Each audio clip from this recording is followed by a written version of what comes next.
Hello students, आज हम arithmetic progression से रिलेटेड एग्जांपल 2 को सॉल्व करेंगे। तो चलिए फिर शुरू करते हैं। देखिए बहुत ही सिंपल एग्जांपल और बहुत ही इंटरेस्टिंग है। चलिए पहले पढ़ते हैं इसे अच्छे से। Which of the following list of numbers does form an AP. देखिए हमें ये बताना है, जो हमारे पास लिस्ट ऑफ नंबर्स नीचे गिवन है, हमें बताना है कि कौन से नंबर्स की लिस्ट एपी फॉर्म करेगी। आगे देखते हैं। If they form an AP, अगर एपी बन रही है तो write the next two term, फिर आगे आने वाली दो टर्म्स और बताइए मुझे।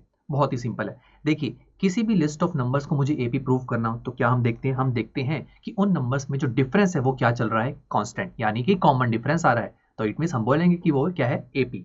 तो फर्स्ट से शुरू करते हैं। देखिए फर्स्ट में देखिए टर्म क्या गिवन है उसे लिख लेते हैं पहले। ठीक है फ्रेंड्स, चलिए सबसे पहले डिफरेंस फाइंड आउट करते हैं नंबर्स के बीच में। तो डिफरेंस के लिए हम क्या करेंगे, पहले सेकंड टर्म को उठाएंगे, बिकॉज फर्स्ट टर्म को तो नहीं पिक कर सकते ना, बिकॉज फर्स्ट से पहली वाली टर्म तो है नहीं। तो सेकंड टर्म से ही शुरू करते हैं हम। तो a2 माइनस a1 करते हैं तो कितना होगा, 10 माइनस 4, ये आ जाएगा आपके पास 6। ऐसी थर्ड टर्म पिक कीजिए, a3 माइनस a2, क्योंकि पहले वाली टर्म माइनस करनी है हमें। 16 माइनस 10, ये हो जाएगा 6। ऐसी a4, ये हो जाएगा 22 माइनस 16, ये भी आ गया हमारे पास 6। तो यहाँ देख रहे हैं हम कि नंबर्स में जो डिफरेंस है वो कॉमन चल रहा है, कॉमन डिफरेंस आ रहा है। तो हम बोल सकते हैं जो लिस्ट ऑफ नंबर ये क्या है, एपी है। तो हम इसे टिक कर देते हैं कि हाँ जी ये तो है एपी। चलिए बट उसके बाद ये भी कहा गया कि इस अब भी अगर ये एपी है तो इसके आगे आने वाले दो टर्म्स और बताइए। मतलब मुझे आगे आने वाली दो टर्म्स और बतानी है। ये देखिए, एक तो यहाँ बताने की कौन सी टर्म आ रही है, उसके बाद इसके बाद वाली टर्म कौन सी, ये बतानी है। बहुत ही सिंपल है। अब देखिए हमने एपी में ये पढ़ा था ना कि एपी में जो टर्म्स होती है, मान लीजिए फिफ्थ टर्म है तो अपनी प्रीवियस टर्म मतलब फोर्थ टर्म की हेल्प से ही मिलकर बनी होती है। जैसे कि मैं आपको बताता हूँ, अगर मुझे इस टर्म को फाइंड आउट करना है तो इससे पहले वाली टर्म क्या है, 22, इसकी हेल्प लेते हैं। इस 22 में डी को ऐड कर दीजिए, वेरी सिंपल। 22 और डी क्या चल रहा है, मतलब कॉमन डिफरेंस हमारे पास डी क्या है, 6। 22 प्लस 6 कितना हो जाएगा, 28। तो यहाँ 28 आ जाएगा। देखिए अब मुझे इस टर्म को फाइंड आउट करना है तो क्या करेंगे, इससे प्रीवियस टर्म को हेल्प लेंगे। अब इससे प्रीवियस वाली टर्म कौन सी है, 28। अब इस 28 में से फिर से 6 को ऐड, मतलब डी को ऐड कीजिए। तो 28 प्लस 6 कितना हो जाएगा, 34। तो देखिए ये हमारे पास दो टर्म्स भी आ गई जो हमें कहा गया, दैट इज आगे आने वाली दो टर्म्स को बताइए, दैट इज 28 एंड 34। देखिए अब चलिए सेकंड पार्ट में देखते हैं कि क्या ये एपी है या नहीं। तो फिर शुरू करते हैं, बहुत ही ईजी है ना ये। देखिए सबसे पहले लिख लेते हैं कि हमें क्या गिवन है। तो सबसे पहले हम ये देखते हैं कि क्या ये लिस्ट ऑफ नंबर्स एपी है भी या नहीं। तो हम क्या करेंगे, पहले डिफरेंस फाइंड आउट करने की कोशिश करते हैं। तो देखिए a2 माइनस a1 कीजिए। a2 कितना है, -1, -1 ये कितना हो गया, -2। आगे चलिए a3 माइनस a2,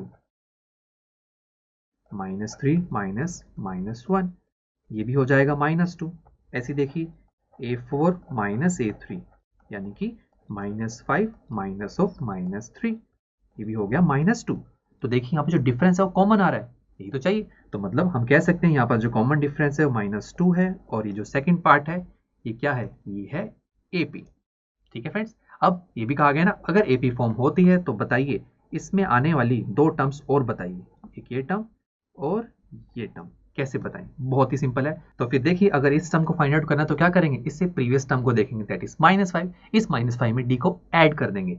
तो देखिए -5 प्लस -2, तो -5 -2 हो जाएगा ये, और ये दोनों माइनस में तो एडिशन ही होगा, ये हो जाएगा -7। तो हमारे पास ये टर्म आ गई, दैट इज -7। अब इस टर्म को फाइंड आउट करना तो क्या करेंगे, इससे प्रीवियस वाली टर्म क्या है, -7, इसमें फिर से क्या ऐड कर देंगे, डी को, दैट इज -2। ठीक है, 7 -2, ये हो जाएगा -9। तो हमारे पास -9, ये सेकंड टर्म भी आ गई। तो देखिए हमने दो टर्म्स भी फाइंड आउट करी और ये बताया कि यहाँ जो हमारे पास जो सेकंड पार्ट है ये भी क्या है, एपी में। अब चलिए थर्ड पार्ट को सोल्व करते हैं।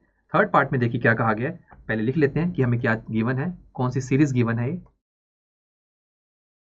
तो देखिए ये नंबर्स मुझे गिवन है, सबसे पहले ये देखने कि क्या ये एपी है या नहीं। तो कैसे देखेंगे, डिफरेंस देख लेते हैं निकाल के।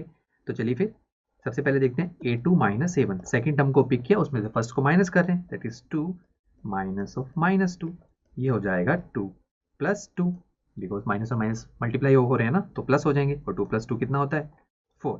आगे चलिए थर्ड टर्म को पिक कीजिए, उसमें से पहली टर्म a2 होगी, a3 माइनस a2।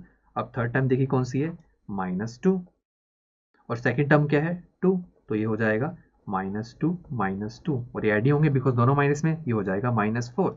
अब यहीं पर रुक जाएंगे हम तो, बिकॉज यहाँ पर देखिए डिफरेंस सेम ही नहीं आ रहा, एक डिफरेंस आ रहा है 4 और दूसरे में डिफरेंस आ रहा है -4, तो कॉमन डिफरेंस तो नहीं, कॉमन तो नहीं है, तो इट मीन्स ये भी है ही नहीं। अगर एपी नहीं है तो हम नेक्स्ट टू टर्म्स भी नहीं निकालेंगे, बिकॉज ये कहा गया if they form an AP, because बोला गया ना अगर एपी फॉर्म होगी तब बताओ नेक्स्ट टू टर्म्स, अगर नहीं है तो नहीं बताने की जरूरत। तो ठीक है, चलिए अब लास्ट पार्ट पर चलते हैं। लास्ट पार्ट में देखिए क्या कहा गया है। सबसे पहले लिख लेते हैं जो टर्म्स हमारे पास गिवन है। तो देखिए ये नंबर्स हमारे पास गिवन है, तो सबसे पहले हम देखना चाहते हैं कि क्या ये एपी है या नहीं। तो क्या करेंगे, सबसे पहले हम डिफरेंस को फाइंड आउट करेंगे। तो चलिए फिर a2 माइनस a1 कीजिए। ठीक है, सेकंड टर्म को पिक किया, उसमें से उससे पहली वाली टर्म यानी कि फर्स्ट टर्म माइनस करते हैं। देखिए सेकंड टर्म है 1 और फर्स्ट टर्म है देखिए 1, तो 1 माइनस 1 हो गया 0। आगे चलिए a3 माइनस a2, देखिए थर्ड टर्म कौन सी है, देखिए 1 और second term again 1, that is 0। अब आपको लग रहा होगा डिफरेंस सेम है, तो क्या पता ये एपी ही हो, तो बट नहीं, अभी वेरीफाई और करेंगे। चलिए a4 माइनस a3, देखिए a4 फोर्थ टर्म है सेकंड और जो थर्ड टर्म है उसकी वैल्यू है 1, तो 2 माइनस 1 1। अब बताइए क्या ये एपी है, नहीं। अब देखिए ना डिफरेंस सेम नहीं आ रहा, पहले दो को तो माइनस, पहले जो दो हमने किए कैलकुलेशन वहाँ तो 0 0 आ रहा था, बट थर्ड कैलकुलेशन में आंसर आ रहा है 1, तो इट मीन्स यहाँ पर डिफरेंस कॉमन नहीं है, कॉन्स्टेंट नहीं है, तो इट मीन्स ये भी एपी नहीं है। यहाँ पर भी हम क्रॉस लगा देते हैं। तो मतलब पहले दो पार्ट्स जो हमने देखे वो एपी थे और उसकी नेक्स्ट टू टर्म्स भी फाइंड आउट की, बट लास्ट दो पार्ट्स एपी थे ही नहीं, तो उसकी टर्म्स फाइंड आउट करने की जरूरत ही नहीं। अब चलिए नेक्स्ट लेक्चर में हम एक्सरसाइज 5.1 को शुरू करेंगे। तो फिर दोस्तों मिलते हैं नेक्स्ट लेक्चर में। आई एम श्योर स्टूडेंट्स आपको ये लेक्चर काफी पसंद आया होगा और ऐसे ही मजेदार तरीके से अपने हर एक कॉन्सेप्ट क्लियर करने के लिए डाउनलोड कीजिए पीयू स्टैक ऐप को, जहां पर आपके पास और भी बहुत सारे ऑप्शंस होंगे, जैसे कि back exercise solutions, tip videos, sample papers and much more. So what are you waiting for? Download the app now.